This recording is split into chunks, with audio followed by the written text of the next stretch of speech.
Everyone. We're gonna go ahead and get started here. I'm just gonna take a minute to take attendance. Parker, good to see you. We do ask that members of the public joining us stay muted with their videos off until the public comment portion of the meeting, just as an FYI. All right. We Looks like we actually have a just bunch of instituted that people. for you, Parker. That was just for you. We made that up. Kidding, Parker. Kidding. Very much kidding. No worries. Okay. So welcome, folks. If you didn't catch what I just shared, members of the public, we do ask if you're not on the steering committee that you mute yourself and put yourself off video for the duration of the meeting until the public comment portion. And I am just taking some attendance here really quick. And we're going to get started in just a minute. Morning, Heather. Good to see you.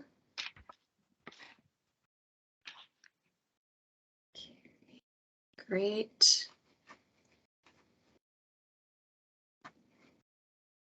All right. All right. I think we're going to have some more folks trickling in here. Just taking one last look at who's here. And since we do have a shortened meeting today, I'm going to go ahead and get us started. So I'm calling to order the July meeting of the VOREC Steering Committee. I'm Jackie Dagger, the Program Manager for the Vermont Outdoor Recreation Economic Collaborative. And like I said, we're holding a shorter meeting today. It's summer, it's beautiful outside. We know you're all very busy, have very busy schedules. So we wanted to recognize that and just hold a meeting, a 2-hour meeting to check in and talk about some things we have coming up for the September meeting. So I'm going to review the agenda, and I'm copying that into the chat right now.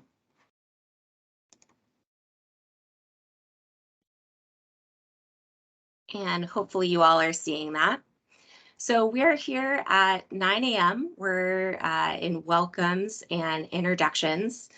So we're going to jump into introductions here in a minute, and I have kind of a fun virtual activity I'm going to lead us through.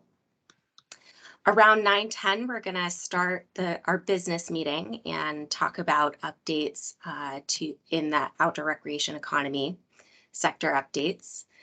At 10:10, I'm going to give you guys a very quick break to use the bathroom, get some food, and then we're going to come back and have a conversation about the meeting in September.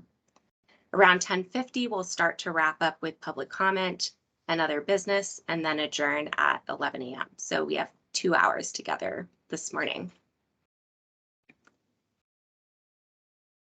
Great. All right, so let's jump into introductions. So as always, we appreciate members of the public who can join us. We know you're taking time out of your regular workday to be here, and that's not always easy. So thank you for your time and interest in the work VOREC is doing. If you are a member of the public without an active role in today's meeting, I mentioned this earlier, we do ask that you keep yourself muted with your video off and hold any contributions you might have for the public comment portion of the agenda. I also invite you to go ahead and introduce yourself now by dropping your name and organization into the chat. So I'm going to go ahead and lead verbal introductions for steering committee members, staff, and partners who are playing an active role in the meeting today. So I'm going to start with steering committee members, and for the steering committee, when I call your name, I invite you to go ahead and introduce yourselves with your name and organization. All right, so let's get started with Commissioner Snyder. Thank you, Jackie. Good morning, all. I'd like to add my thanks to everybody, again, as always, for your time and for showing up and for contributing. It's for real and it's appreciated, and we're not doing anything without you. So thanks again for that. I am Mike Snyder, Commissioner of Forest, Parks and Recreation and VOREC Chair. Jackie, if I could I just ask a question before we move on to the rest of the intros? Just that, Sure. could we invite guests who are waiting till later that they could add their comment to the chat before the public comment? Is that fair? That if they have items or topics they want to get to, they could signal those by putting them in the chat? Would we welcome That's that? completely fair. Yes, I Excellent. welcome that. All right, more out of me later. Thanks. All right, so moving on to Mike Tabanis. Morning, everybody. Mike Tabanis with the Green Mountain Club representing non-motorized outdoor recreation. Thanks, Mike. Hal. Hi, good morning, everybody. I'm Hal Elms. My company is Pinnacle Outdoor Group. We're a wholesale manufacturer's rep agency in the outdoor industry, and sitting in one of the, quote, for-profit seats here on the VOREC steering committee. And I'm based in Middlesex. Thanks, Hal. Josh. Here we go. Hey, everybody. My name is Josh Ryan. I'm the founder and principal of Timber and Stone LLC. We're a trail design and construction business based in East Montpelier. Thanks, Josh. Mark. My name is Mark Sherman, and I am one of the founding owners of Outdoor Gear Exchange in Burlington. I'm here representing the retail and for-profit community, and I'm excited to keep working with everybody here. And it was great to hike a little bit with Mike Tabanis on the end of a pretty rigorous hike up and over Camel's Hump as part of our long trail relay. And I think we raised either a little over or just close to $20,000 in 21 days on the trail. And I'm looking forward to getting the video out to everybody. So great. Thanks, Mark. Drew. Hey there, I'm Drew Simmons. I'm the president and founder of Pale Morning Media, which is a PR and strategic communications firm that specializes in support of outdoor businesses and organizations. And I am in Waitsfield. And I would just like to thank Commissioner Snyder for the great weather we've been having this summer. I think it's appropriate to tip our hat there. Thanks, Drew. Frank, go ahead. There we go. My internet's a little slow today. Good morning, everybody. Frank Stanley. I'm with the Vermont Traditions Coalition, and I'm on the VOREC board representing hunting and angling. Thank you. Thanks, Frank. Danny. Danny Hale. I'm the motorized representative of the Vermont Trails and Greenways Council, which is the council put together of all trail users in several capacities. Thanks, Danny. Carrie. Morning, I'm Carrie Thomas. I'm the executive director of the Northwest Canoe Trail, a long distance paddling trail that starts in the Adirondacks and ends in crossing Vermont sector. And reputation at large. Carrie, your sound is a little soft and you're cutting out a little bit. Can the state of Vermont buy me a new computer? It totally doesn't work with Teams.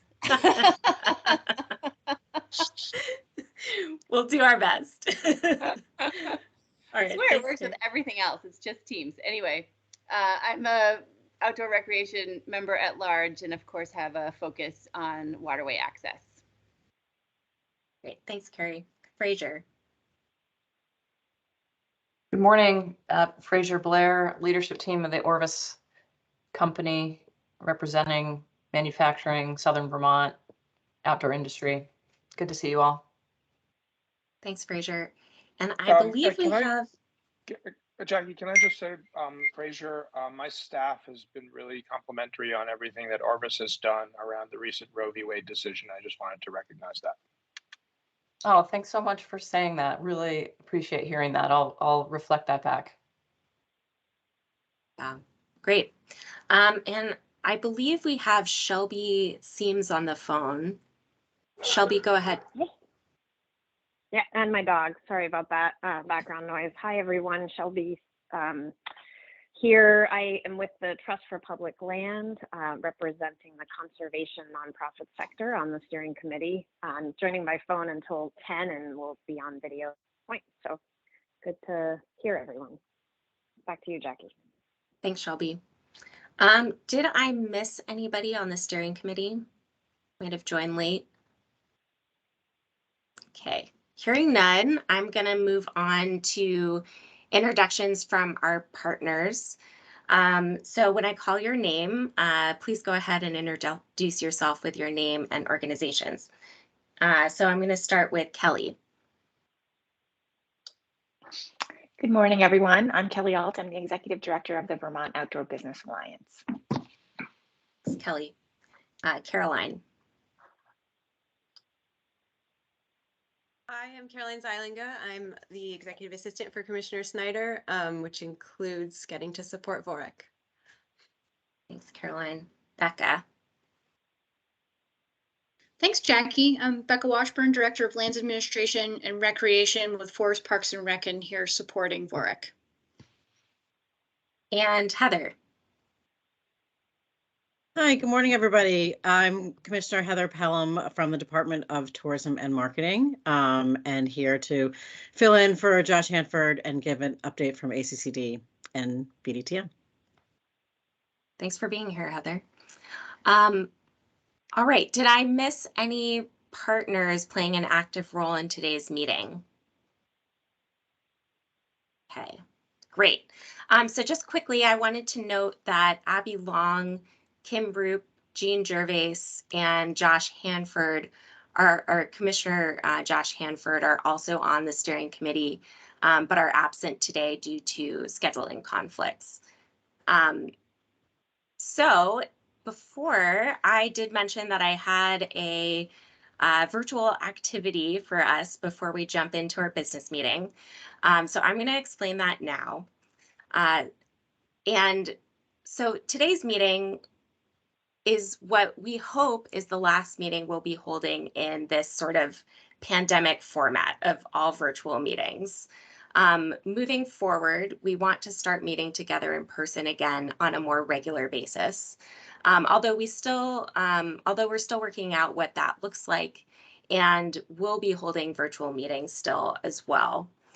But I think it's important that these moments are recognized and the transition that we're making. So in that spirit, this exercise, I'm hoping, will help us think about what we've appreciated about being together in this virtual space. So the exercise we're going to do is called live journaling. And how it works, so in a moment, I'm going to share a prompt with you. And when I share the prompt, you're going to take a minute to write down your response in the Teams chat box. So hopefully you all know where Teams chat is. Shelby, I know on the phone you might not have access to it, but it's that chat button on the top bar of the Teams box. And so when I give you the prompt, you're going to open the chat and write down your response, but you're not going to hit send until I tell you to. That's very important. So you're just going to type your response in the chat box. When I give you the go ahead, you'll post your response in the chat and we'll all be able to see what you said. So we're going to do a quick practice round just to make sure everybody's on board. Everybody's waiting for me to say when to post your response. And I'm going to go ahead and post the prompt in the chat. And remember, you're not going to post right away. You're just going to type your response in the chat. And the prompt is, in one word, what's the first thing you think of when I say meeting? And I'll give you a minute to think about that. Hey, Jackie. Yeah. This is Hal, and much like Carrie, I tend to have issues with Teams, and I'm not able to access my chat for some reason. I don't know why. Oh, bummer. So, me too. Well, that's okay. You can think in your head about it, and then I'll give you the chance to say it. Jackie, did you say you wanted this a one-word response? Did I miss? Just one Did word. I hear that? One word. One word. One word. All right. Hopefully everybody's got that one word in the chat or in your head. And go ahead and post. And I'll just go to I'll just give Hal and Josh, you guys, a chance to say what you're thinking. So Hal, what was the one word that came to mind? The one word that came to mind was no! Exclamation point. And I offer that, and can I give some explanation to that? I don't want it to be negative necessarily. Just a quick explanation, and then we'll go to Josh. Yeah. All right. In that it's I've had a lot of meetings lately over the last 2 years, and this is a great meeting, but many of them are not. So I'll leave it at that. Okay, Josh, go ahead.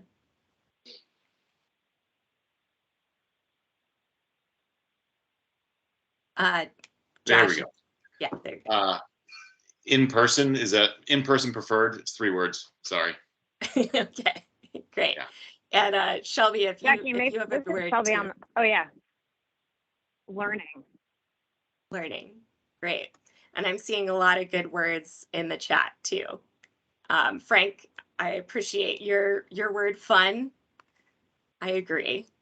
All right, so now we're gonna do, and same deal, I'm gonna post another prompt in the chat.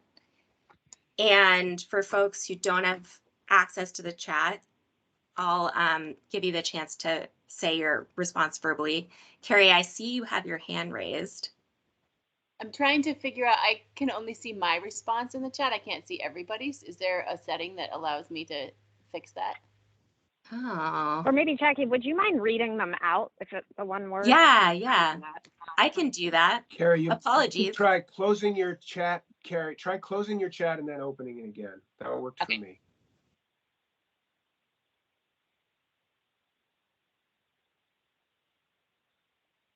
I like the idea of you reading it too, though, Jackie, because we know that Shelby can't see it. Yep.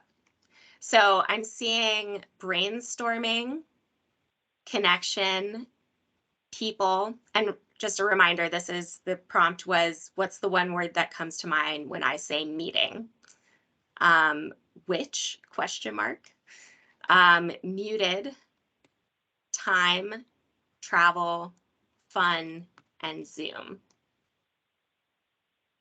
Carrie, are you seeing the chat now? No.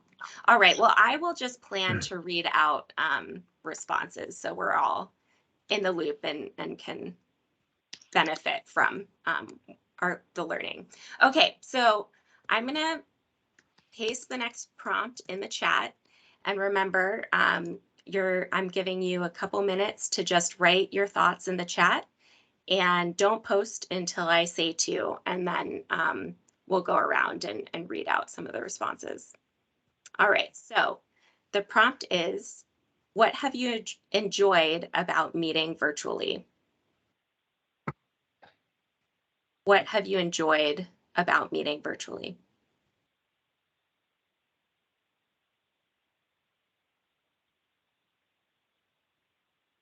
Just take a minute to think about it.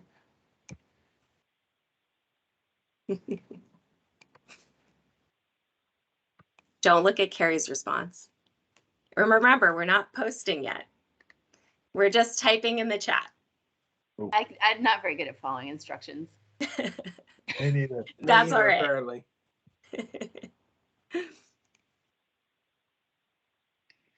All right, so I'll give you another minute to think about it. So what have you enjoyed about meeting virtually? Okay. All right, so go ahead. Hopefully you've typed something in the chat and go ahead and post. And I'll go over to Josh first this time. What are you thinking about? Can I pass for right now? You can. Come back to me. All right. Hal, what about you? What have you enjoyed about meeting virtually? Not much, but not having to drive to meetings, I guess, would be my top choice, probably. I miss meeting in person, to be honest. Yeah. Yeah. Shelby, what about you? What have you enjoyed about meeting virtually? Hard to squeeze into one word: flexibility, especially on kid wrangling. Yes, yeah. And I'm seeing a bunch of responses in the chat. So pants and shoes optional, less time in transit, no travel time. A lot of transit responses, less driving. 3-hour meeting is just 3 hours, and less of Mike's body is visible. Efficiency, reading book titles on people's bookshelves, snooping people's backgrounds, seeing their kids bust in, just the real life parts. Productivity has increased, fewer, quote, meetings after the meeting, end quote. And can be convenient, saves gas, but not as meaningful as in person. So great. Thank you for humoring me on that. I hope that that was a good exercise and got you thinking a little creatively. We're going to move on to our business meeting and talk about updates about the outdoor recreation economy in Vermont. I'm going to turn the floor over to Commissioner Snyder to lead the approval of the May minutes and updates from the chair. So Mike, when you're ready, go ahead. I'm ready. Thank you, Jackie. Let's see. So hopefully you've all received and had a chance to review the minutes from our last meeting in the advanced packet.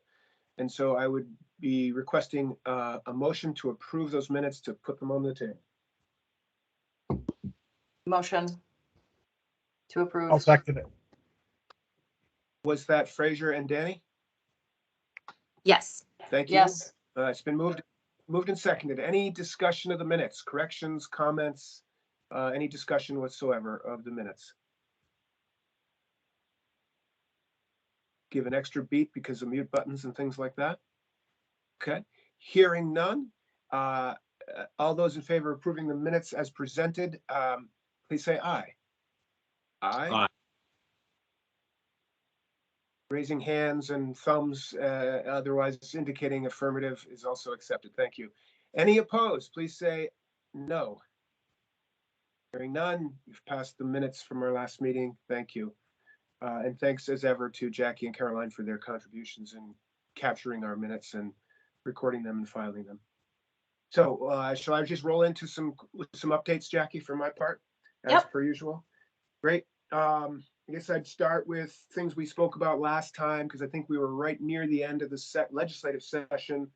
So we had a sense then that the budget had passed, including $5 million, another $5 million for VOREC community grants. That's now official. The governor signed that, and we're now in fiscal 23, and we have another $5 million to spend, even as we're still putting the first 5 out the door. So that's great. I think other investments and policy adjustments toward related subjects, housing in particular, workforce. I'm hoping that perhaps Kelly in her update can cover, or perhaps Heather can cover some of those related topics. But that's the big news for us legislatively, is just the ongoing significant historic support for the VOREC community grant program. I'd like to thank VOREC writ large by extension. In other news, by the way, I'm also happy to, if anyone have any particular questions about legislation, et cetera, I'm happy to circle back and address anything, but I'll leave the legislative piece to the money for now. I also mentioned relatedly, there was a bill that garnered significant interest. H606 was the Community Biodiversity and Resilience Bill. This was the 30 by 30 conserving, the state would conserve, permanently protect 30% of the land by 2030, 50% by 2050, kind of a Vermont version of federal legislation. A lot of interest, so I wanted to mention it here, just that it passed. It was vetoed by the governor. basically on grounds that the ANR had flagged as too narrow a definition of narrowly focused on permanent protection and not recognizing the many other forms of conservation, what we think of as the conservation ladder that often precedes and leads to permanent protection. And probably more importantly was just that it's a big lift. It would mean, it came with no positions, no funding, and it would mean our conservation staff in the agency would really have to drop everything, conservation work they're currently doing, to go do the reporting, and that was going to be problematic. So, bit of a background on what happened. And I think it's important for certainly as the commissioner of FPR for the agency to signal that we've never been against conservation or conservation planning. In fact, we do it. We're continuing to do it. Becca plays a major role in the agency in leading the visioning and implementation of conservation strategies, including permanent protection. And so because of that, we're really grateful that some of our partners in the conservation world, notably the Vermont Housing Conservation Board, kind of stepped up and said, you know what, could we be helpful here, and could we convene and maybe work on this plan for protection and conservation in the meantime? And we've jumped up and down saying yes. So we've had some preliminary conversations with partners in statewide, the practitioners of conservation in the permanent protection form to think about what that might look like. They've been generous with offering time and some support. So basically going to go ahead and make a run at some enhanced conservation planning for these purposes and many others without legislation, because it's what we do anyway. We need to do it. And I raise this because it's really important. I want to make sure people understand and not get the wrong idea. And we see tremendous nexus with outdoor recreation. Obviously, the forested landscape, the waterways of the state, even to some extent the agricultural lands of our state, are not just complementary to recreation and outdoor economy. They're part of the brand, and they are kind of the natural infrastructure for, not kind of, they are the natural infrastructure for outdoor recreation. So we need to take good care. It's connected, and I just wanted folks to have a chance to hear that straight scoop from me on where that was, what it is, and what we plan to do with it and about it. And it's also connected to a recent thread that some of you have invoked here in the VOREC space on the nexus of recreation and conservation, a conversation that's going on nationally, and one that I think we're eager to partake in. And frankly, I see Vermont as a leader in this, and eager and thrilled that VOREC members are wanting to consider this. And it's been part of our mandate all along, and Shelby certainly plays that role as the representative of the conservation community. It's always interwoven. I hope that makes sense and is helpful to you. I'll move on from there. I think similarly, it's important to just put out there, because I'm guessing many, if not all of you, have heard and probably have real interest, in part because it relates to perhaps our most iconic mountain, certainly the one without any antennas and ski trails on it. That's Camel's Hump. And Camel's Hump State Park, which is in our purview and includes a park, some forests, and some wildlife management areas, is the subject of kind of a legal matter that we have been petitioned by Standing Trees Vermont, claiming that we are managing that landscape illegally and calling on us to go to rulemaking to make rules for timber harvesting in particular. And along the way, they've asked and demanded for a moratorium on all timber harvesting on Camel's Hump and on state lands generally. This is a significant development. Our initial reaction to it is, of course, we'll take it seriously. We welcome public accountability to our role in stewarding public lands. We wouldn't have it any other way. We even welcome scrutiny. That said, we think this is ill-founded, off base, inaccurate, kind of a legal stretch.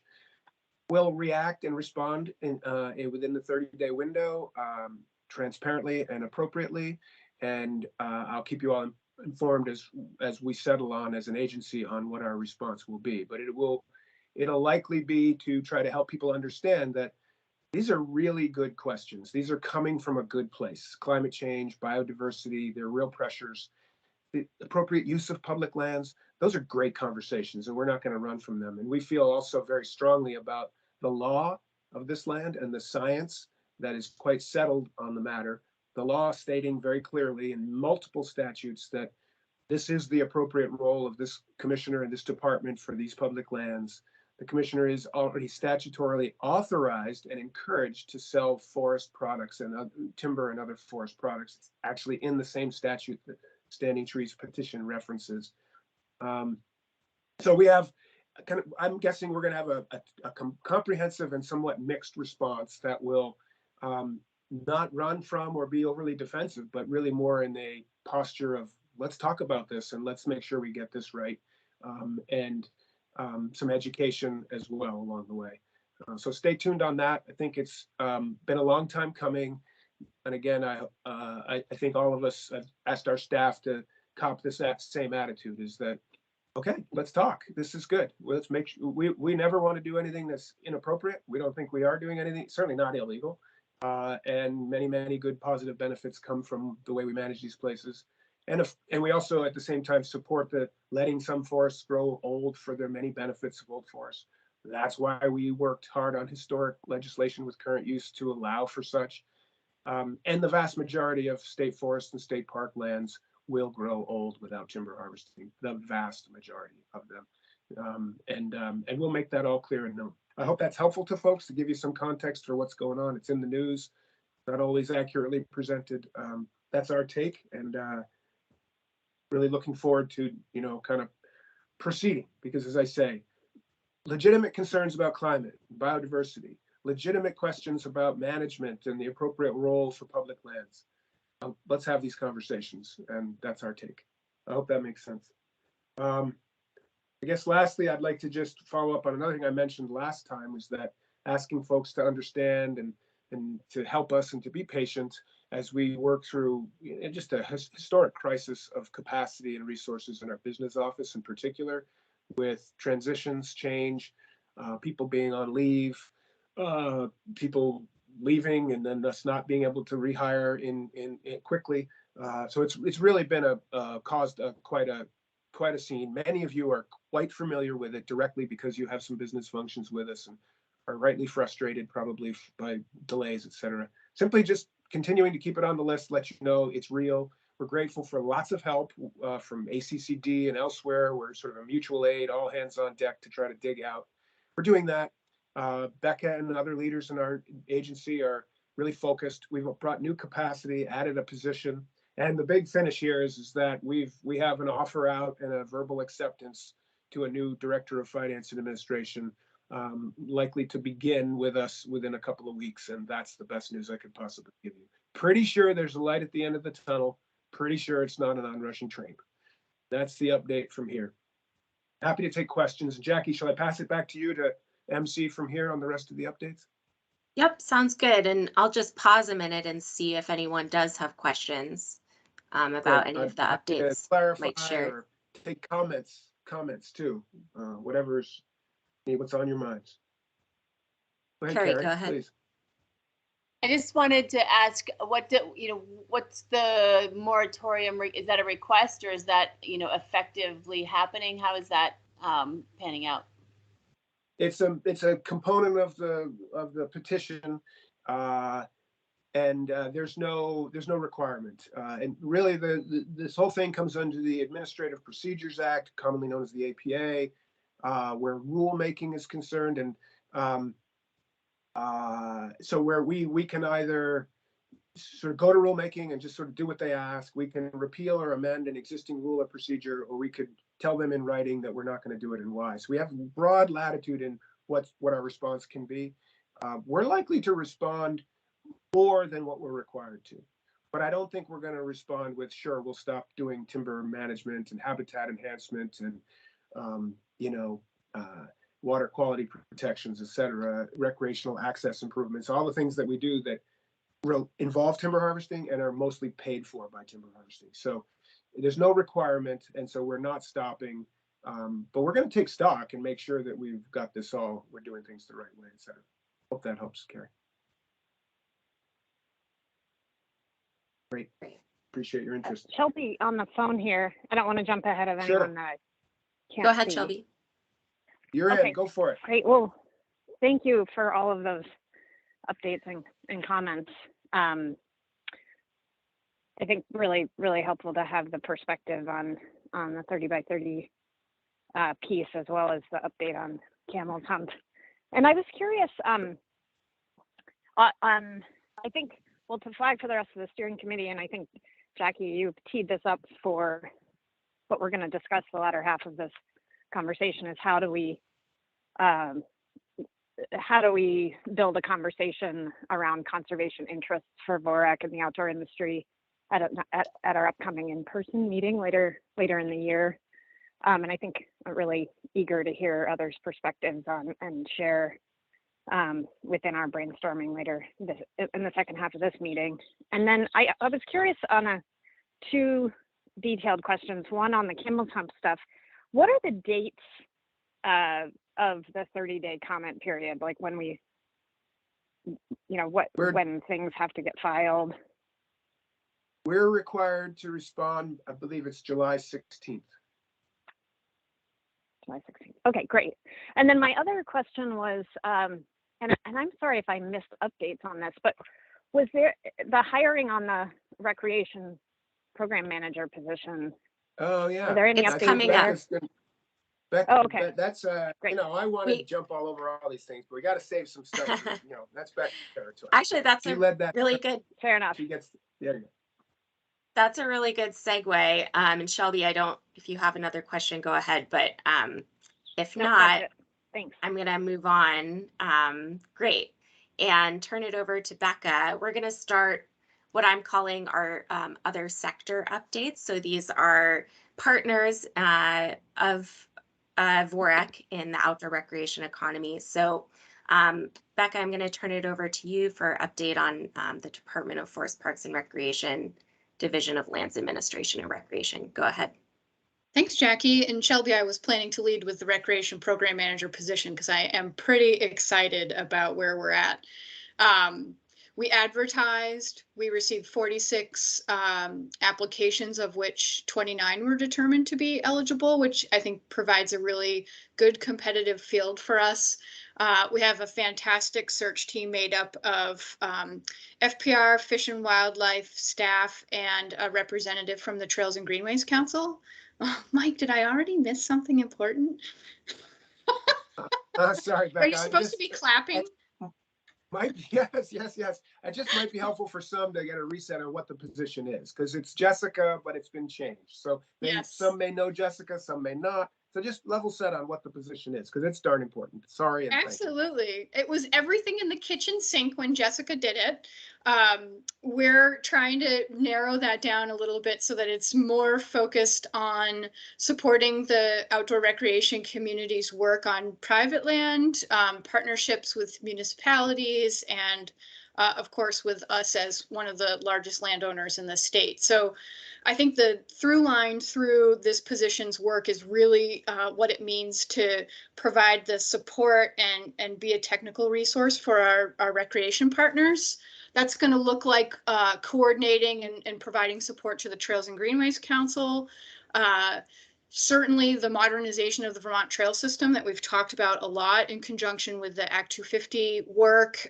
This will be something that person will be charged with leading. There's a role to play in helping our grant administration because that has scaled up so tremendously in the last couple of years. And I think probably the big finish, something that I'm pretty excited about this position taking on, will be our update of the SCORP, which is running through 2023. For whatever reason, the National Park Service thinks it's a good idea for us to update these every 5 years. It seems like the blink of an eye. So this person, probably the first thing they'll be charged with doing is helping bring on a contractor to help design a process to update that statewide plan. So the team's been meeting. We'll be selecting candidates for a first interview probably next week. And then because schedules are so crazy during the summer months, we will see some time lapse between when we can get folks in for interviews. But I hope by the time, well, certainly by the time we meet again, I will be able to announce a candidate. Fingers crossed that's a reality. So that's an update on the Recreation Program Manager position. Similarly, I think The Land and Water Conservation Fund, sticking with the National Park Service for now, they just announced $2.2 million for the state of Vermont. Pretty exciting to know that we'll go into a competitive round for the community to apply for grants this fall and winter. Again, something that this recreation program manager will be helping to support, along with the team of grants administration staff that that we already have on staff. So that's a very exciting thing to be working with. The National Park Service, similar to sort of what we're experiencing, is doing a big scale up of their staffing too, and taking a serious look at project readiness. One of the things that those of us that are familiar with working through federal programs know that Congress pays a lot of attention to balances that sit on the books. And when projects are, or when programs are really cumbersome and difficult to administer, like the Land and Water Conservation Fund program, you see big balances. And it seems to suggest to congressmen and women that we're not, the program isn't needed. So the National Park Service has been working with us and advocacy organizations like Nasorlo to work hard to identify places where readiness could be improved. One of the things they're looking at is providing admin funding, which would be tremendous. It would help us potentially increase our staff capacity so that grant making wouldn't be challenging for us in the way that it has been this past year as that scale up happened so suddenly. And then other elements of project readiness that they're working on that feel like they'll require some changes on our part have to do with, you know, having permitting in place and having that readiness on the part of the community's work happening more upfront, where we used to be able to work with municipalities or nonprofit organizations that were seeking to get these funds. We were able to work with them once they had been awarded the grant. And that's just going to look a little different from now on. And we're trying to figure out how to make sure that we can still provide that service to municipalities that are interested in taking advantage of this funding, while also sort of meeting the needs of that readiness expectation on the part of the feds. So that's what's happening with the Land and Water Conservation Fund program. And then lastly, I think I'll just share really quickly that the Recreation Trails program, we shifted the schedule for RTP this year to make sure that those that were interested in applying for the URSA grant program, the Enhancement of Recreation and Stewardship Access, anyone that wasn't successful in securing those grants, we wanted to make sure they had the opportunity to tap into other recreation funding. So we shifted the cycle just for this year and are preparing to make announcements for 12 grant awards, totaling about $500,000. Pretty exciting to see, again, you know, just more and more money going into supporting stewardship and development of recreation assets. And then I'll close with just a special thanks to Hal for his service on the ranking committee. His term wrapped up and feeling like he was ready to allow someone else the opportunity to sit in that space and contribute to the ranking committee. So we're just very glad for all the contributions you've made, Hal, and appreciate what you've done to help professionalize the program and set us up for continued success. So thank you. I don't have anything else to add, but I'm happy to answer any questions that folks have related to what I provided for updates or anything else. Just pause a second in case there's questions. Sure. Okay, seeing none. I'm going to move us along. So I have a couple of quick updates to share just from the local and national outdoor recreation economy work that's been happening since our last meeting. And then I'm going to turn it over to a few more of our partners. So in May, I attended the Confluence of States and Outdoor Recreation Learning Network meetings in Arkansas. I mentioned that I was going to those at our last meeting. And it was a great event. During the first part of the week, the Confluence of States went to Bentonville and learned about the work the Walton family has been funding to build Bentonville around mountain biking. We got to tour some of their local mountain bike trails with Aaron Rogers, who owns Rock Solid and has built many of the trails in Bentonville. We also visited Bentonville's backcountry aviation facility and learned about the Greenhouse Outdoor Recreation Program, which is a program there that supports entrepreneurs who are looking to build businesses connected to the mountain bike industry there. And that program is run through an organization called the Bentonville Collaborative.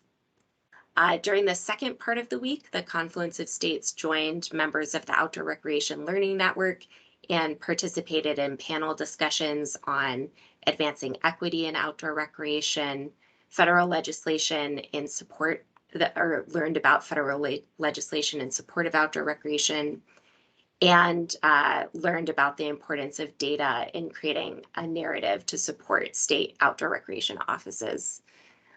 So just wanted to share a little bit about that event.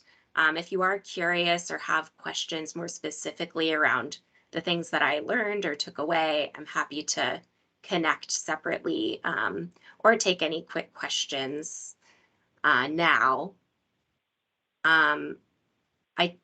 I did also want to mention that in early June, I attended the Summer Outdoor Retailer Show in Denver. So there I walked around the floor with Drew, who was also in attendance, which was really fun. We got to visit some of the booths together.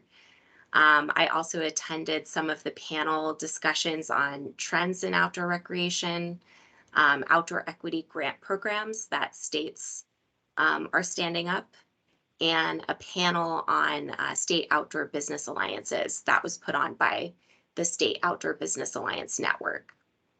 One of the highlights of the Outdoor Retailer Show for me was connecting with state and regional booths at the show and learning how they've been able to use funding, state funding, to support new and small outdoor recreation businesses to connect with buyers outside of their regions. Mike, I see you have your hand up. Well, yes, naturally. I don't want to interrupt you, but I do have one question. Like the most important question of all is: do you have at Bentonville in Arkansas? Do you have photographs of other state directors crashing their mountain bikes? I mean, that's what we really need to see. I don't have any action shots, but there was a big crash that someone had. He actually had to get stitches, so there was some action. Sorry. I thought, geez, I shouldn't have gone there maybe, but a little levity. I just am hearkening back to friendly rivalries and competitions among the state directors, and I hope you've jumped right into that with full spirit. That's the idea. Yes. And I do have lots of good photos. Great.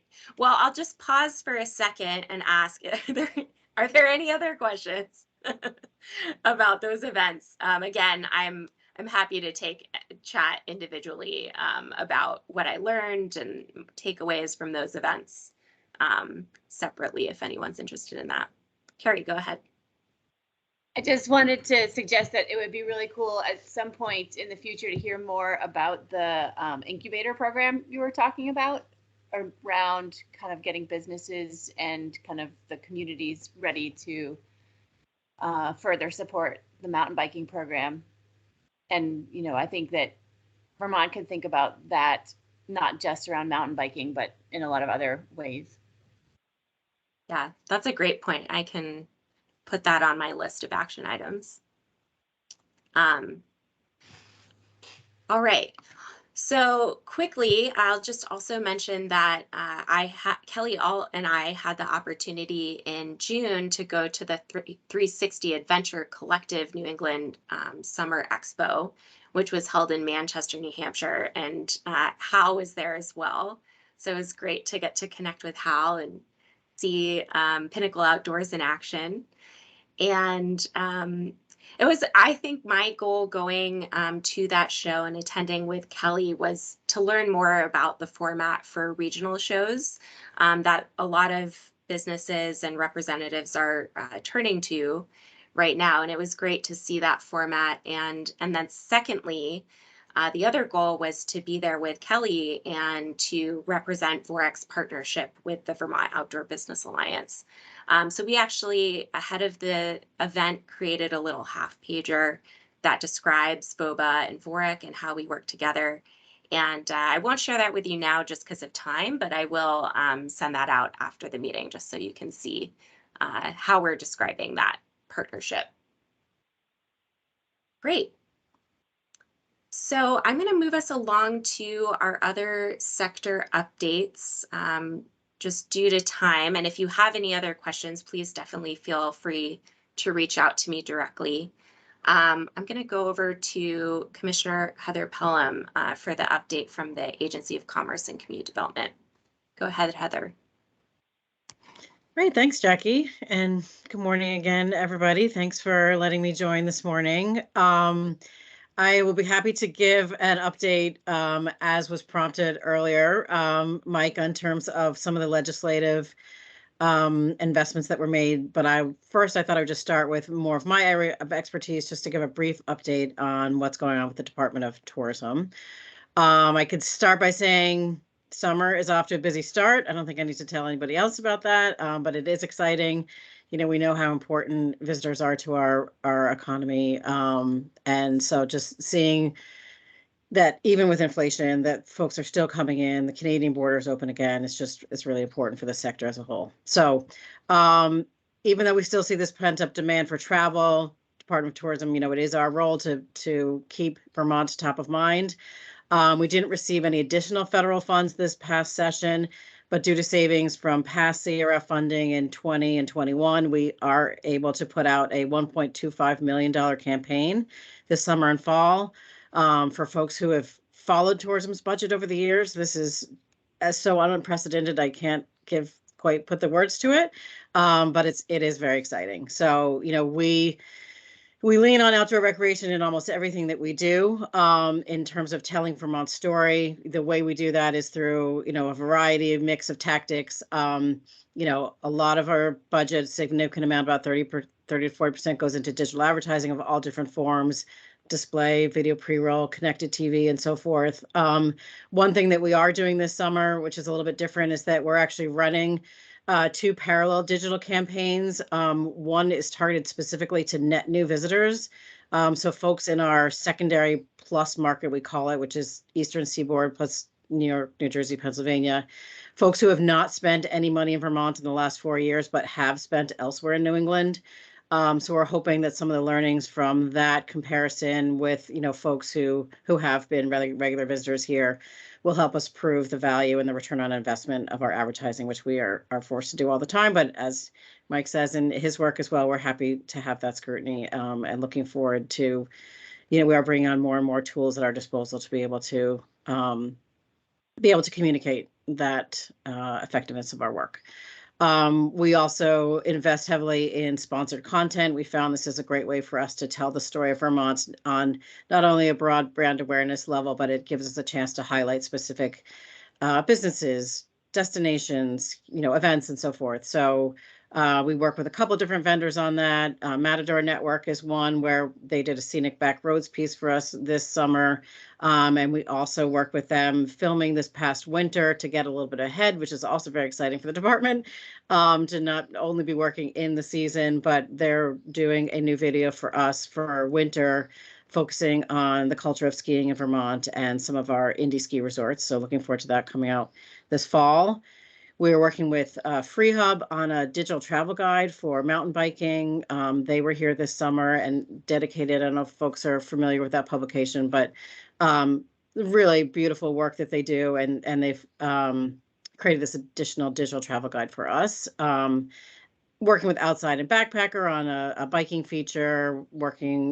Outside also owns a couple of additional titles, including Bike Reg and Athlete Reg. So we have a new program with them to encourage event registration for Vermont events and to kind of help support that sector come back online. And then we have some other content partnerships with Edge Media, which is an LGBTQ plus publisher, Vox, which, you know, we're working with them on a culinary piece. So just a whole bunch of different things. Round that out with paid social search, digital pay-per-click, and so forth. We still work with OTAs. So we have an Expedia campaign in Canada to help kind of activate that market.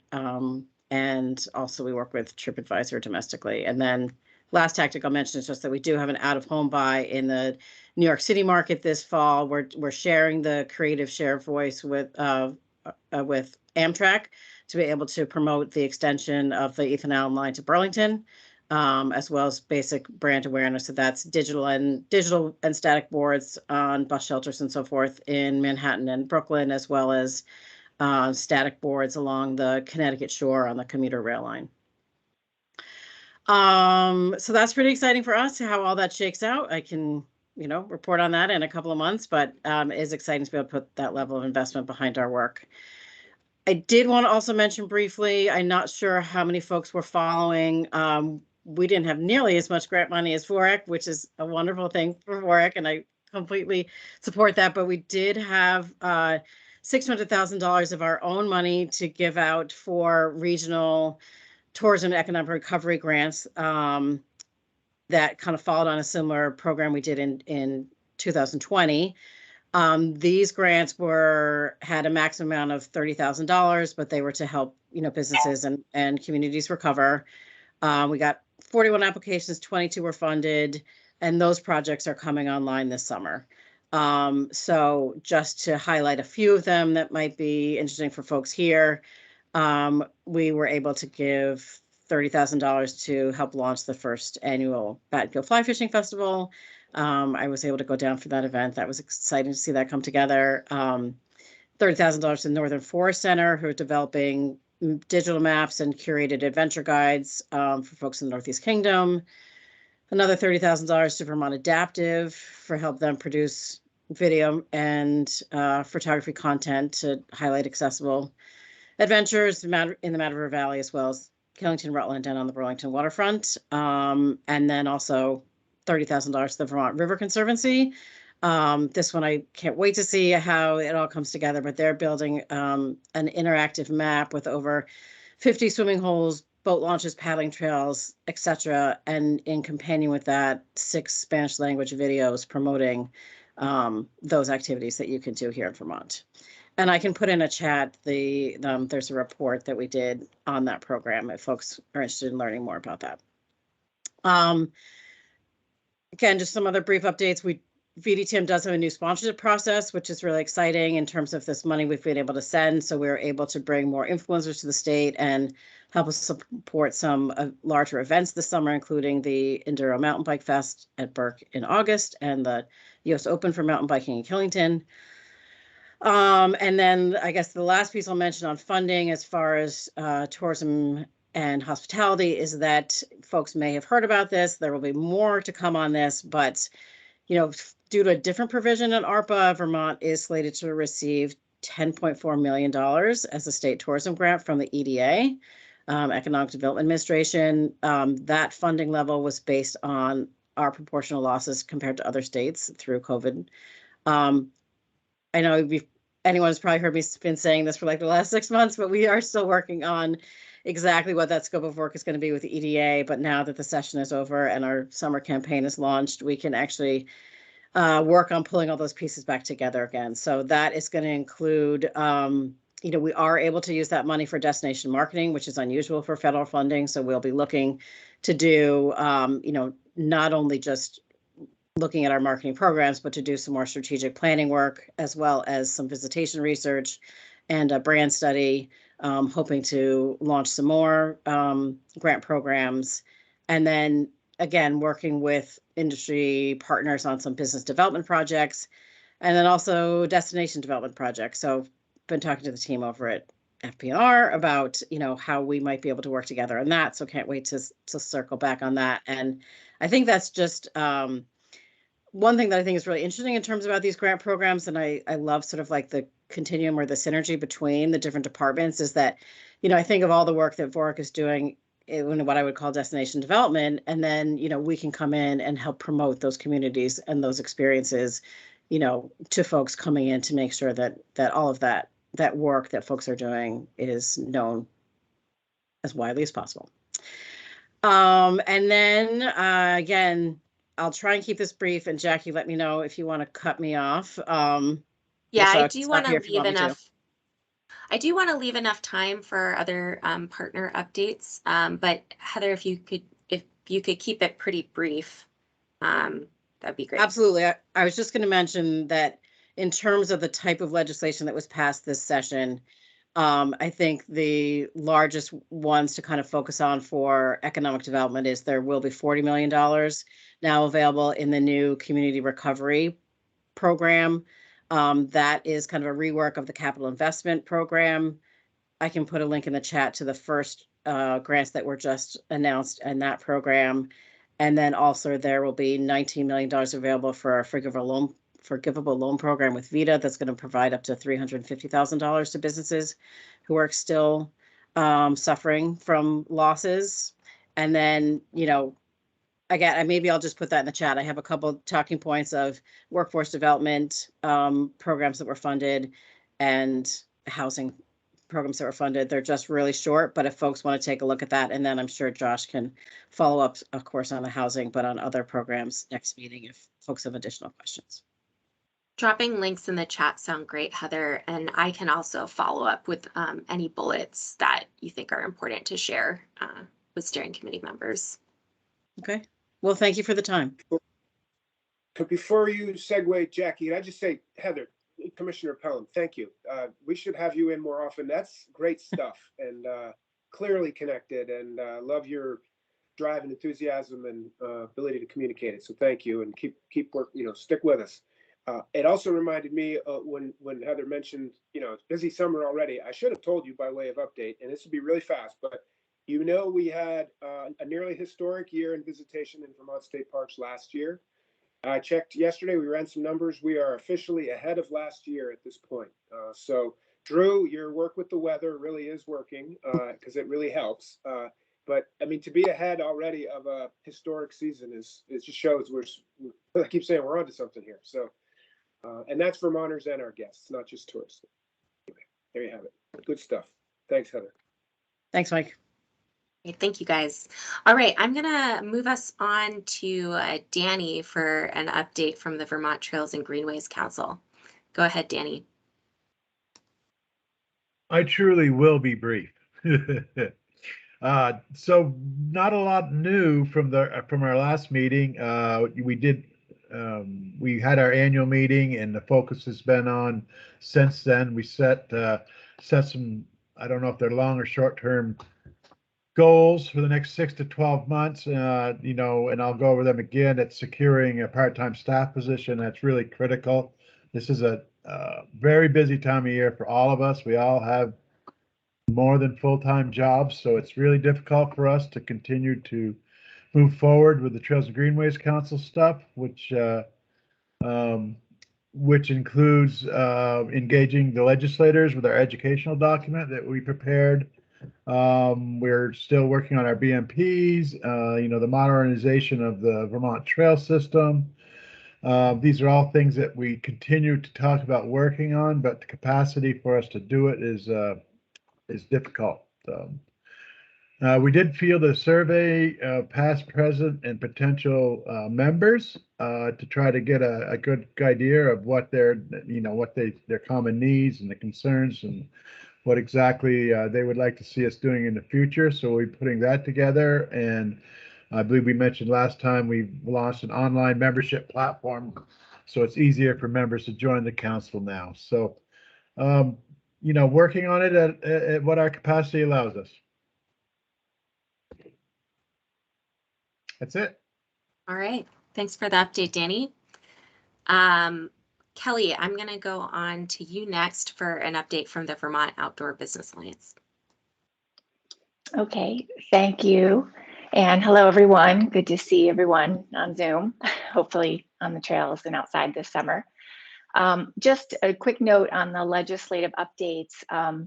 Many of the updates provided by Commissioner Snyder and Commissioner Pelham were also things that VOBA was following, and we're excited about some of the investments that were made.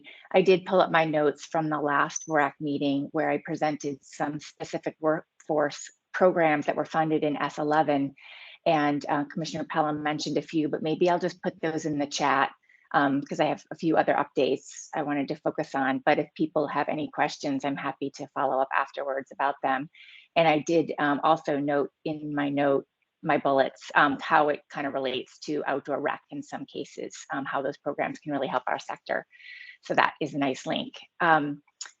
So we did have an event, a networking event, since the last time VOREC met, and it did have, it was focused on economic development, exports, and entrepreneurship. So we did have Commissioner Goldstein on a panel, and she presented on some of the newly funded programs from the legislature that ACCD will be working on, as well as some of the housing programs.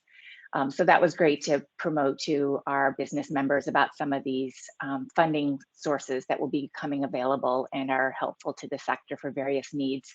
We also had the Agency of Commerce liaison from Montreal, who helps businesses in Vermont develop their export markets through the retail opportunities in Quebec and in Canada. And that led to some consulting for some of our companies who want to get into some of the retailers north of the border.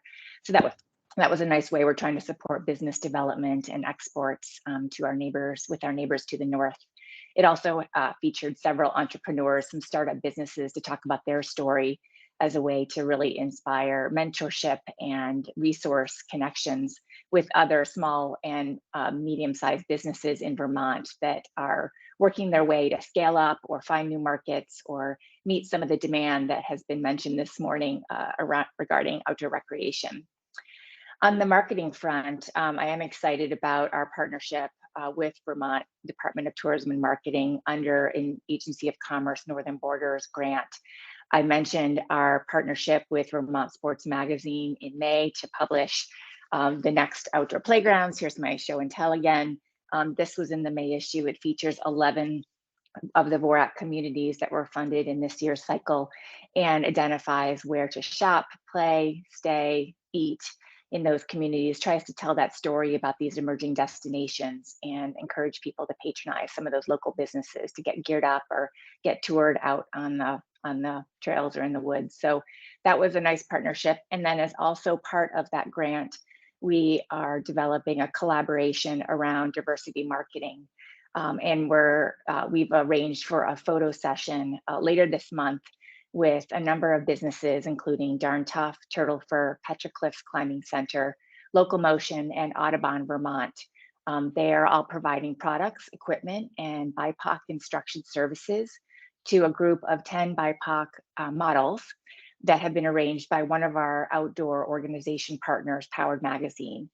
They'll be doing a photo shoot on the Island Line Rail Trail in Burlington. They'll be e-biking, hiking, birding, rock climbing, just sharing in the joy of the Vermont outdoors. And we'll be getting a set of images that we'll all be able to use.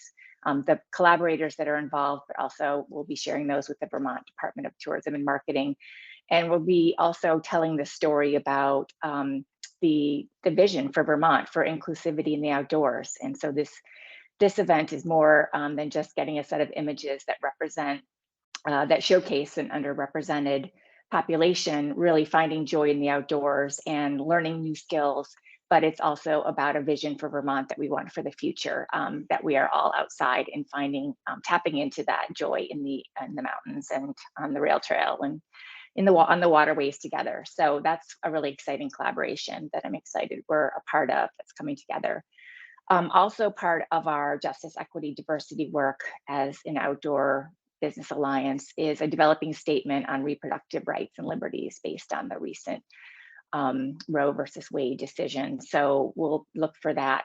We'll be putting that out. We're working with our community to put out a statement and redirect to some of the organizations that are doing good work in Vermont, such as the Vermont Women's Fund. And we've met with them about their work, and they're also, and the connection with their This Way Up campaign, which is trying to support women business owners, women business leaders, and really trying to invest in women leadership in the outdoor sector in Vermont. Moving on quickly to the workforce front, and this is where I'll sum it up quickly, and I'm happy to explain a little bit more about some of the projects that are unfolding and being developed as part of our workforce grant through VOREC, which we're very excited about. Just a few bullet points about various threads. We are working to promote a new sustainable trail building certificate that's being offered by Northern Vermont University this fall. I know Josh Ryan has been involved as an advisory member, and some of our businesses have helped develop that curriculum. We are also developing a registered apprenticeship with the Department of Labor for a mechanical technician, and this would involve training and employment for bike mechanics and ski techs, and even some other sectors that offer outdoor types of businesses in the outdoor sector that offer technical positions might be able to be folded into this registered apprenticeship program. We are also working to organize a cohort of gear makers and outdoor apparel manufacturers for employee training at a new industrial sewing education facility in Burlington. And we held a tour a few weeks ago and had a workforce discussion, which is really promising. We have established a BIPOC affinity wilderness first aid and CPR training for a group of recreation instructors as a model that hopefully can be expanded by one of our businesses in the Northeast Kingdom to be able to support more BIPOC leadership in recreation programming and instruction and guiding. And then finally, this is just beginning to be developed, but we are looking at how we can put together and publish an outdoor career guide for the outdoor sector, which features all the occupations that we see that are involved in this ecosystem of that's supporting the sector, and then create a set of tools for marketing those career pathways. And there are a number of great models out there. We're going to be putting together an RFP to secure someone to develop this guide, and it will be, I think, a very useful resource for a variety of stakeholders in the outdoor industry. So I'll leave it at that. Happy to answer any questions offline or after today. And so thanks for the opportunity to share the good work that Vermont businesses are doing. Great. Thank you, Kelly. So much good work. So I do want to give you guys a break, but just quickly before I do that, there were some updates during introductions that were really interesting, and we didn't really get to give them the floor to fully hear. So I just want to take a minute and see if anyone wants to share anything else about what's been happening in their part of the outdoor recreation economy sector. I know there's a lot happening, so just briefly, if anyone else wants to share any updates.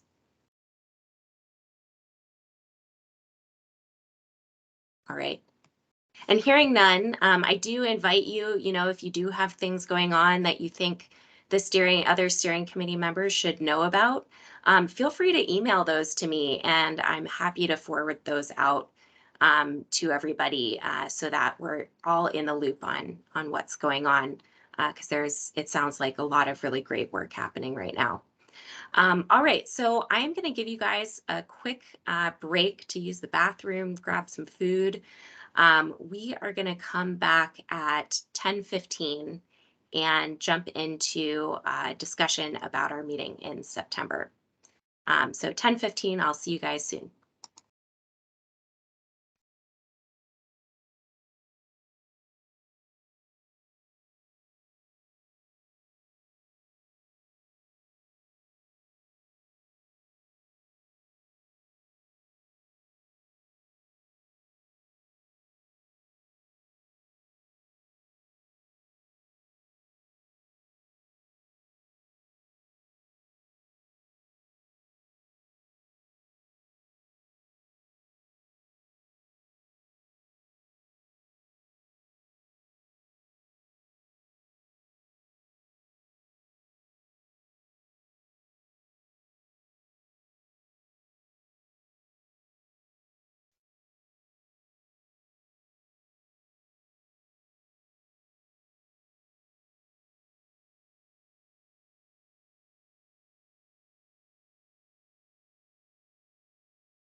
All right, so when you're back, go ahead and turn on your video.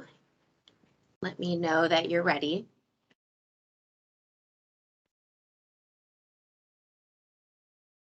Great.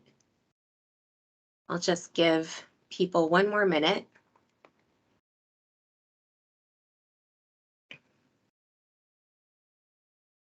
Three minutes went by really quick.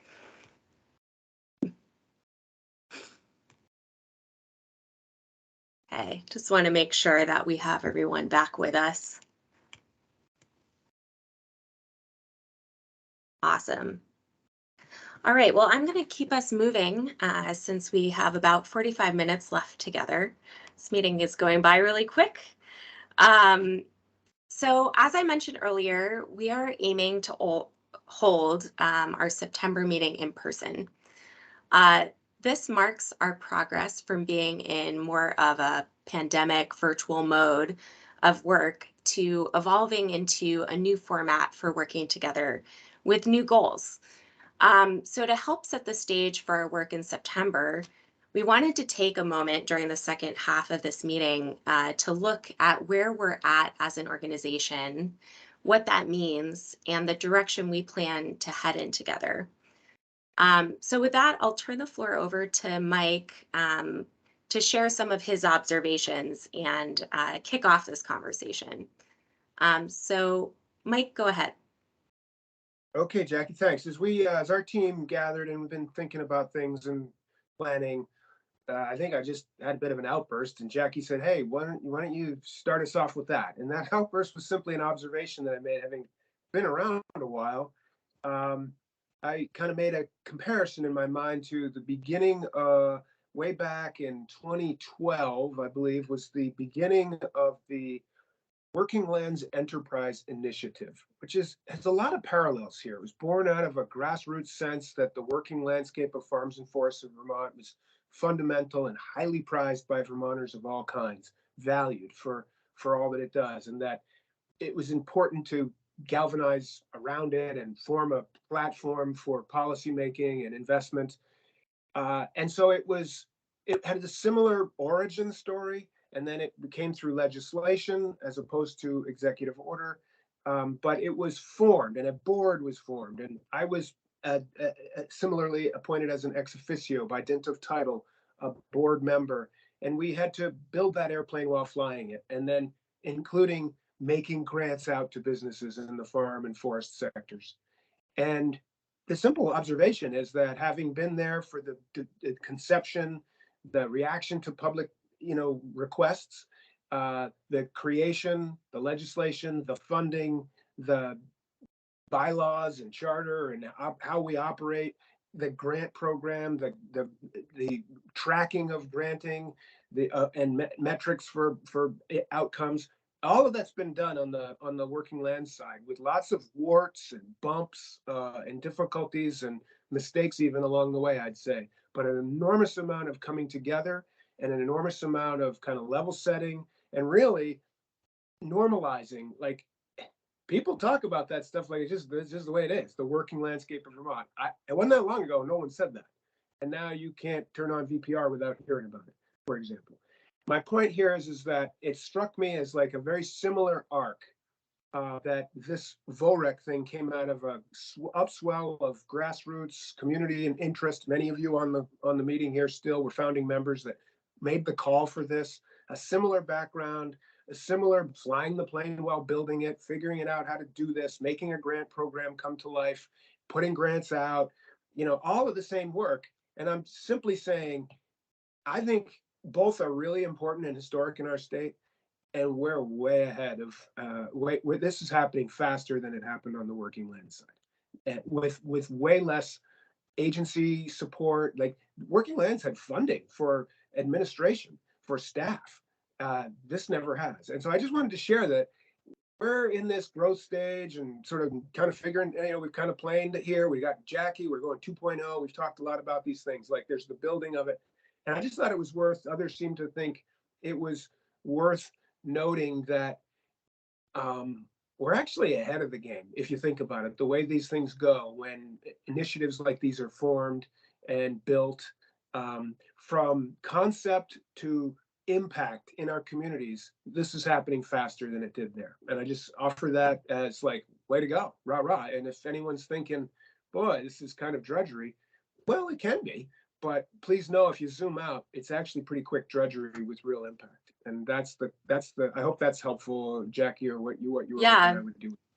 Yeah, no, thanks, Mike. And I think, it's, we wanted to kick it off with that sort of context and that sort of thinking around that arc of an organization, because sometimes when you're in it, it's really hard to sort of see where we're at, what comes next, what's happening. And so just to contextualize Mike's observations a little bit, we thought it might also be helpful to share a visual and just as a reference point on the life cycle of organizations and kind of where we think VOREC is right now. So I'm going to share my screen for a minute, and give me a second to get it up here. And can everyone see that slide? It should be a circle with a bunch of words on it. Shouldn't be able to see my notes, hopefully. It looks good, Jackie. All right. Great. So this is the diagram. It's showing the life cycle of an organization. It's circular because every organization goes through these stages, and they might go through them multiple times if they're lucky. So, there's the birth event, a growth stage, a maturity stage, a decline stage, and then renewal. And organizations might go through some of these stages quickly, and others they might need more time to get through. So you'll notice that I've added to this diagram some notes in green about where we believe VOREC is on this organizational life cycle. So you can see that I've indicated our birth event was in June 2017 when Governor Scott signed Executive Order 1117. And although I've indicated the executive order as VOREC's birth event, I also just want to recognize that there was a lot of important work that led up to that event that made it possible, work that many of you on the steering committee were involved in, things like the rally at the State House and other important meetings with Governor Scott and Commissioner Snyder. I've also indicated some ways that VOREC has been growing as an organization. So things like the creation of the VOREC Action Plan, the original version, the Vermont Outdoor Business Alliance being established, the VOREC Community Grant Program being established and expanded, and then also hiring me as the VOREC Program Manager. So I believe VOREC is still growing and that we are somewhere, as I've indicated, between a growth stage and a maturity stage. This means that we still have foundational work to do to establish our network and to build a foundation for how we function as a steering committee and as a partner to other stakeholders in Vermont's outdoor recreation economy. So one other thing I just wanted to point out, if you look at the growth stage, it does say that the organization either grows or fails. And VOREC has grown and it's been successful. And that's because of actions like securing funding for the program manager position, my position, regional interest in outdoor recreation offices, a lot of federal interest in outdoor recreation, and the pandemic highlighting the importance of outdoor recreation for human health and wellness. It's also been a huge success that VOREC has grown in spite of the pandemic, and in large part due to the continued commitment and work of this steering committee. So that is very much appreciated, the work that you all have put into this. So I'll just pause there. Mike and I have both shared some observations, and I'm curious if anyone else would like to share anything or has any questions before I stop sharing my screen and we continue talking about the meeting in September. And unfortunately, I cannot see hands raised. but Looks like I'll, Drew has his hand raised, maybe. okay, Drew, go ahead. Yeah, Jackie, this is really great. I think it's really helpful to see the growth of VOREC in a visual way. I think it's awesome. You know, and I don't disagree with the statement that VOREC's in 3, but I also sort of, you know, with the pandemic and, you know, being siloed up and being on Zoom, I think it's also entirely possible that we're at 5. And, you know, that we're really heading into a renewal phase for VOREC rather than heading into a maturity stage. And I honestly think it's almost more optimistic to put us at 5 because it allows us to really embrace the opportunity when we go back into face-to-face meetings to really think about what direction we're headed in and where the energy is going. You know, so it's, I mean, it's 6 of one, half dozen of the other.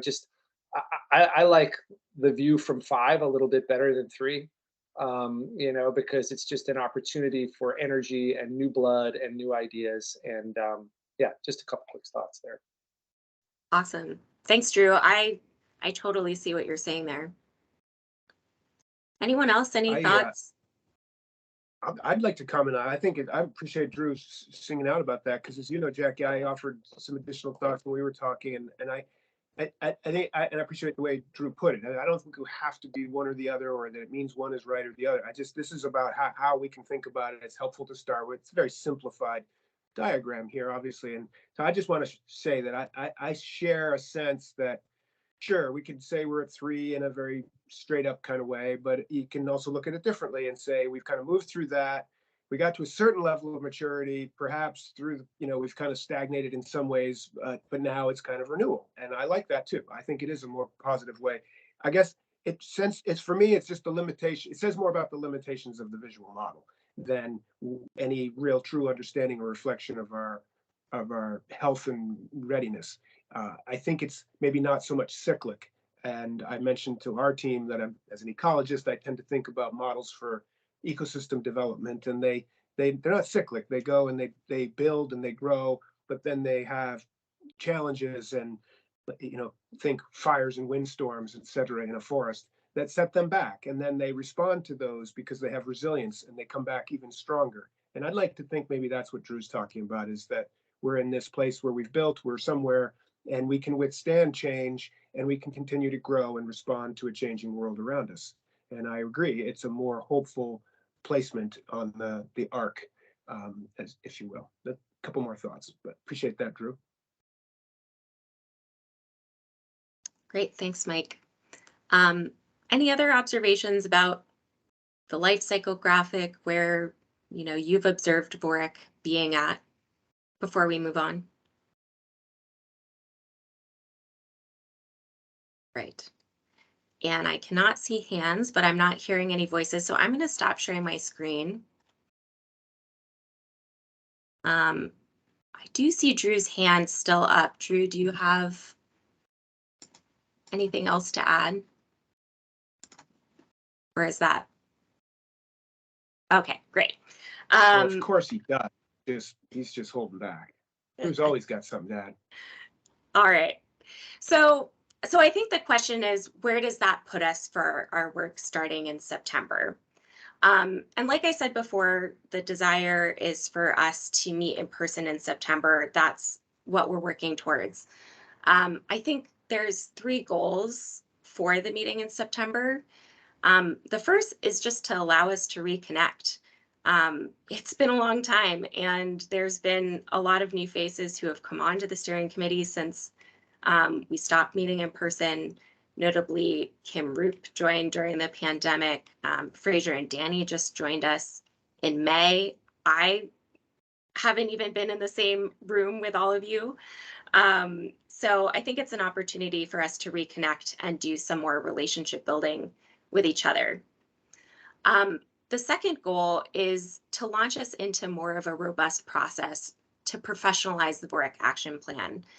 So we've been doing some exercises. We've been talking about the action plan already, but the idea is that this process will include not only work to reaffirm and prioritize the identified action items in the plan, but also better define our resources and our network to help the steering committee capitalize on partnership opportunities that push forward VOREC's goals and provide clarity to partners and stakeholders on how to engage and effectively plug into VOREC. So that's the second goal, sort of launching that process in September while we're together. The third goal is to confirm emerging areas of interest for further discussion and exploration by the steering committee.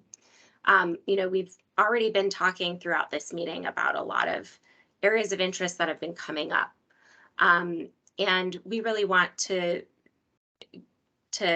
confirm those at the meeting in September, so we can start after September digging into those in a more robust way.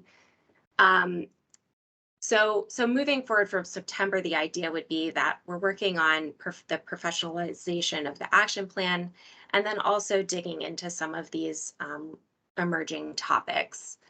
And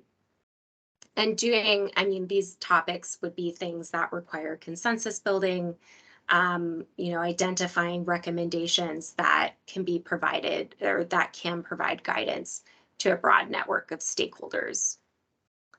And just to put some more context around some of those topics that have been coming up, and we may decide there are more in September, but some of those are things we've been hearing about: equity, diversity, and inclusion in the outdoor recreation economy in Vermont, and also the need to strengthen the stewardship and conservation side of VOREC and the outdoor recreation economy, as we've been hearing from Shelby and I know Mike mentioned earlier. So in an ideal world, we would probably sequence the action item and these discussions, but we do really want to hold these at the same time and be working on these at the same time, because we think there's a lot of value in working on them together and that they can inform each other. The discussions that we have and dig into might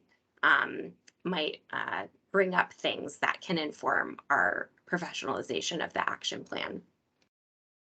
So more to come on the how and the what of this process in September, but I'll pause there and just see, are there questions coming up for you? Anything you'd like me to clarify further?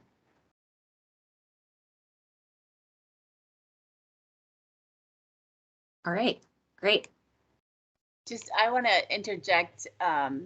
Is the date that we currently have set for the September meeting something that cannot be changed? Because I have absolutely no way to participate at all. And all of this is something I really want to be part of if possible, but I don't want to completely derail people's schedules because I know that they get drawn out. Yeah, well, that is what I wanted to discuss with the remaining part of our time together. We feel like we want this to be a good opportunity for us to get together in person. Ideally, we would be able to extend our normal meeting time and do more of a full day, maybe 9 to 4 meeting where we did an activity together and did some brainstorming discussions, held our business meeting. So yeah, I'm opening the floor to talk about that. And Carrie, certainly you, and if there are others who can't make our current day work on September 9th, with maybe an extended meeting time, we would want to see if we could reschedule that.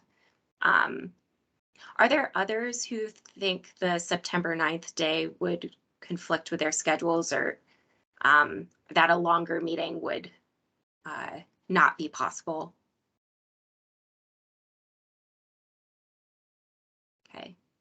And we do have some folks missing, so I will, following this meeting, send out a poll to get your feedback on that as well. Great. All right, and then I guess my other question that I wanted to brainstorm with you all now, just to kickstart our planning and help us thinking in the right direction about this, ideally, like I said, we would sort of plan to hold the meeting in a place where we could do an activity together or meet with some partners or a community that we've granted VOREC funding to. Just wanted to get a sense of where there's interest and if there are ideas on what might be a good location for the meeting that we're planning. I'll just volunteer, Shelby here, that I joined at the start of the pandemic, the steering committee, and longingly heard about all these great visits that you all did to partner sites and grant recipient communities and stuff like that. So I would strongly vote for one of those. And also I would volunteer that we have been active as an organization with the community in Walcott, Vermont, and it's a site of one of our grant programs. It's not exactly the most central, but I'd throw that out there as a potential site to discuss grant program receipts, Lamoille Valley Rail Trail, conservation, town forest. But if that doesn't work, open to traveling anywhere. Awesome. Yeah, thanks, Shelby. Any other ideas? I do see Mark dropped a comment in the chat about the format for our meetings. Thank you, Mark. I'll definitely be thinking about that. I was just going to suggest, if I know that I don't think we've visited any of the grantees from 2020. I think it would be interesting to not just, certainly interested in seeing current grantees, but I'm also maybe more interested in seeing grantees who have had a year or two to make some progress. I think we only really went to Newport and to, yeah. Randolph? Yes. Was it Randolph? I was about to say Rochester, but I knew that wasn't right. So.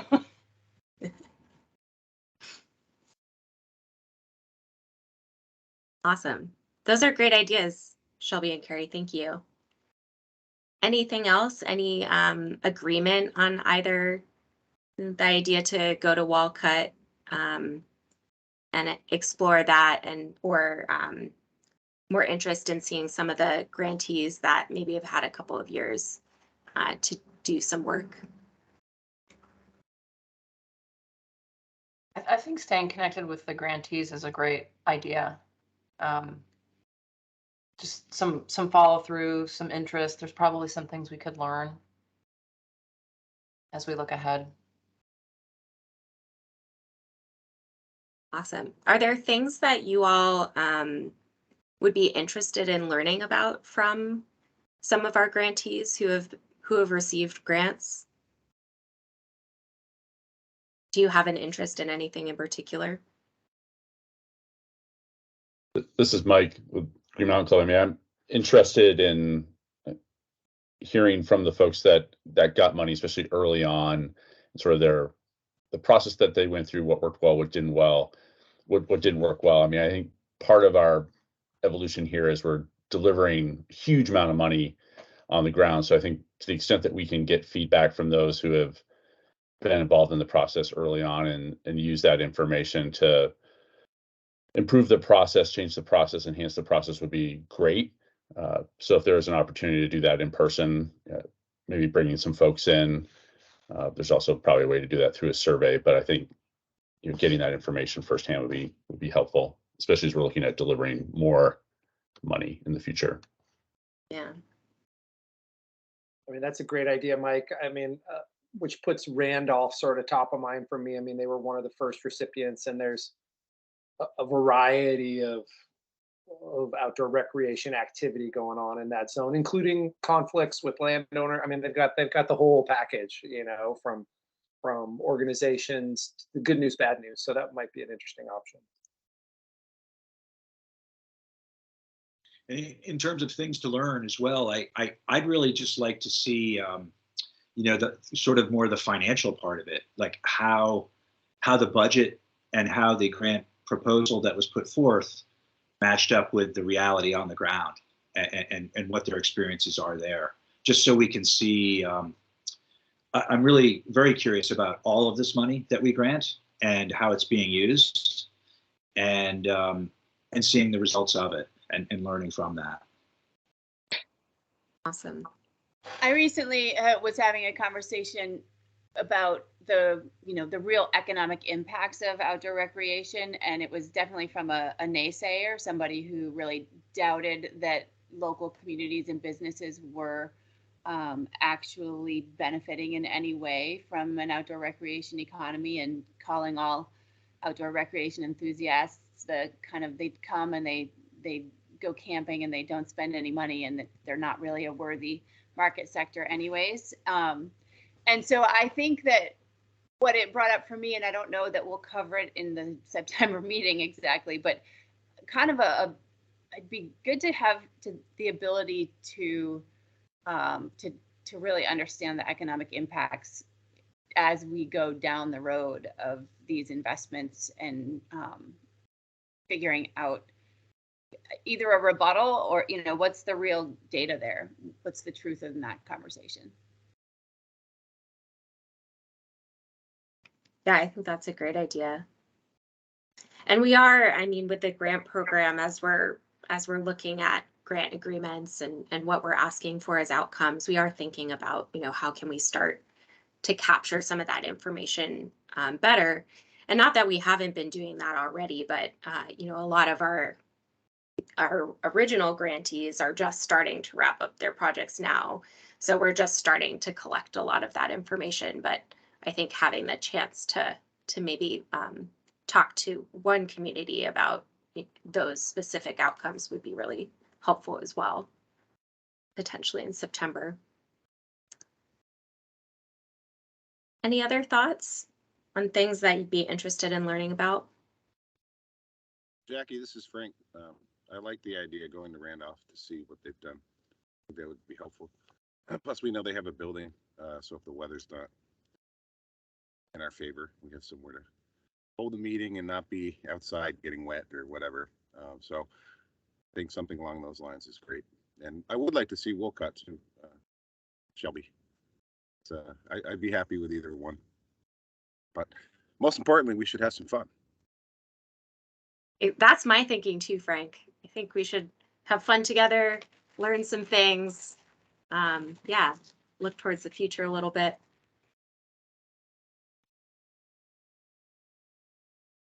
Great. All right. I don't want to discount Randolph, but we have been there already. I do think we have a lot to learn from watching them. Is there anybody in the second round that could help shed light on some of these conversations as well? I just feel like if we keep looking at Randolph and only Randolph, we might be missing something in a larger field. Yeah, and again, this is all dependent on, I'm planning to check in with the communities and see who might have availability in September as well. So this is all pending those conversations. But, something I could do is just send around a list of our 2020 grantees and get your feedback on, are there any of those communities that are standing out to you as interesting locations? Off the top of my head, I'm trying to think about who those folks are and how maybe you might recall. But Jackie, it would be great to share because I didn't pay that close attention when it happened to know who they really are now. You know what I'm saying? I was aware of it, but I couldn't tell you who they were at this point. Great. I'm going to do that. What I'm going to do is send out a survey after a meeting, and it's going to ask about the September 9th meeting day. And I'll also include those communities who received our 2020 grants, or maybe all of our communities, and just gauge your interest in which communities are standing out to you. I've often wondered whether that information should be kind of on the VOREC website. Is it? Yes, well, it is, but not in a, we have, through some of the work we've done with VOBA and the Vermont, and some of the articles that have been published, we have highlighted those communities. So the information, and that's linked on the grant program website. We also, for this round, have a PDF that lists all the recipients and a brief description of their projects, but we haven't done that for all recipients yet, which is a great idea. Becca, I see you have your hand up.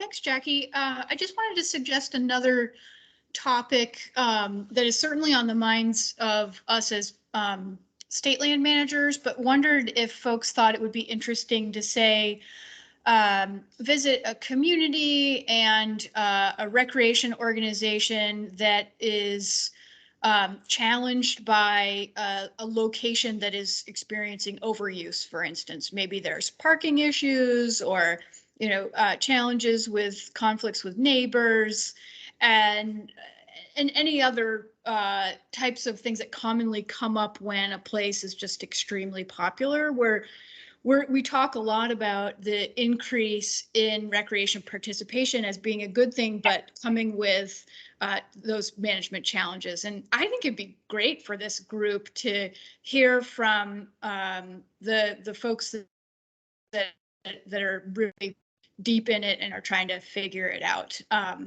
I know we have examples on state land that we could offer up if that were the sort of the easiest way to go about making an opportunity available to the group, but I expect that there are others that could come up with even something within, you know, driving distance of their house. So I just offer that up as an idea. Thanks, Becca. Yeah, any thoughts on that?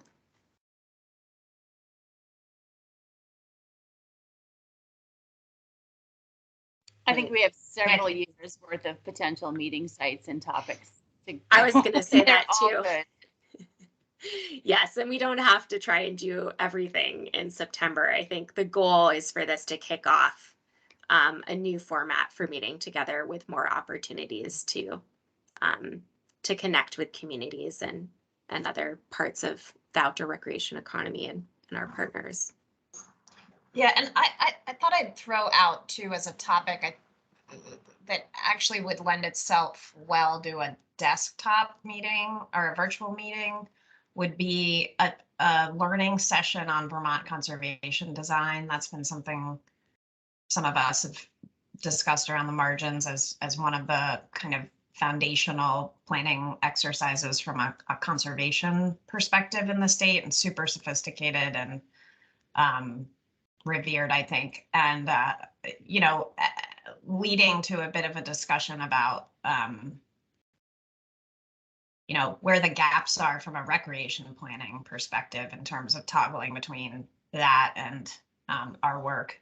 And I think that could lend I think that would be a good non-in-person topic and presentation on a virtual format. Awesome. We've actually been kicking that around a little bit, that very thought, Shelby. So glad to hear you see it as value. Definitely. And I think, you know, when I was talking about the other emerging topics that we might choose to dive into, I think, you know, that's definitely one that comes to mind. And we can talk about more in September. All right. Anything else before we wrap up and move on to public comment?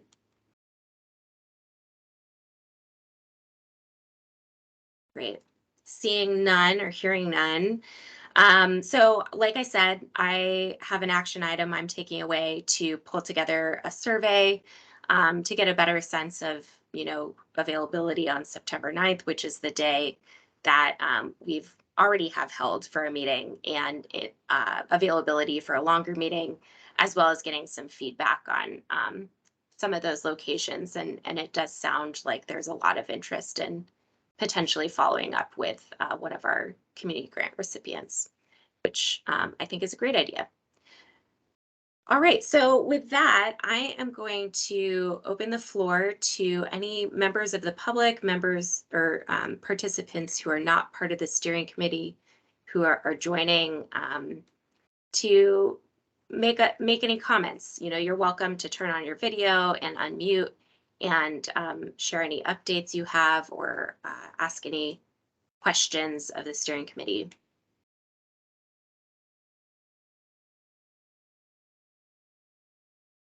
Yeah, go ahead. I see Ethan, you have your hand up. Hi, everyone. Sorry I was late. I'll catch up on YouTube. Been following along with this committee's work on YouTube thus far.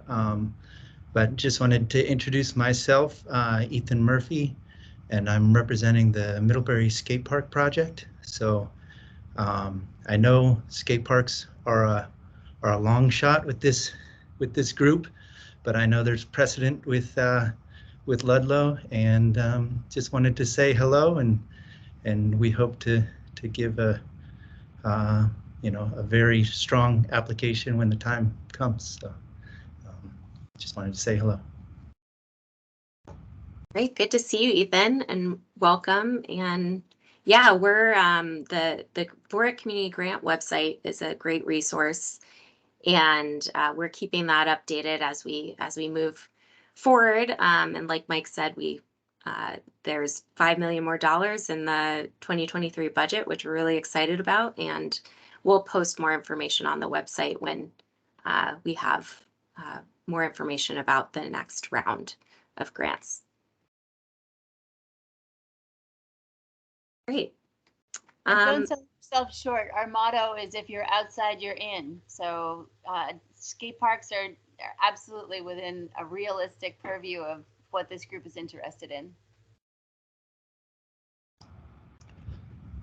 That's great to hear. Thank you so much. Yeah. Great. Anyone else have thoughts for Ethan? All right, great. Thanks, Ethan. And just looking to see if any other folks joining us who aren't on the steering committee have comments they want to share.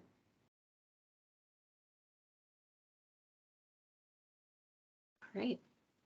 Not seeing any. I'm going to move us on to other business. So there have been a lot of pieces of information from our business meeting dropped in the chat. I'm just scrolling through quickly to see if any of that was anything we didn't discuss earlier, but also opening the floor in case anyone has other business that we should discuss before we adjourn.